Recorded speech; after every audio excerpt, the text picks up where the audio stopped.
በግንባታ ላይ እያለ ሙሉ ለሙሉ የተናጠል ካርታ የተዘጋጀለት የት ነው ካላችሁ ቦሌ። ሳይቱ ምን ላይ ደርሷል ካላችሁ ሙሉ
ግንባታው እንግዲህ እንደምታዩት ሙሉ ለሙሉ 80% ደርሷል። ሙሉ ለሙሉ ተጠናቋል በሚባል ደረጃ ሄዷል ማለት ነው።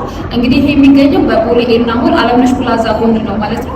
ያለቀም ከፈለጋችሁ ፕሮግረስ ላይም ከፈለጋችሁ በተለያየ ሎኬሽን እና በተለያየ ካሬ አማራጭ ይዘንላችሁ መተናል። ከዛ በተጨማሪ ግን እነዚህ ቤቶች ሙሉ ለሙሉ የተናጠል ካርታ የተዘጋጀላቸው እንዲሁም ደግሞ ከ25% ቅድመ ክፍያ ጀምሮ ነው ይዘንላችሁ የቀረብነው ማለት ነው። ለበለጠ መረጃ ሳይቱ ምን ይመስላል፣ ቤቱ ሲያልቅ ምንድን ነው የሚመስለው፣ በምን አይነት ማቴሪያል የተሰራው የሚለውን ለመመልከት ከታች ስልክ ቁጥር አስቀምጥላችኋለሁ። መልካም ጊዜ። ቻው።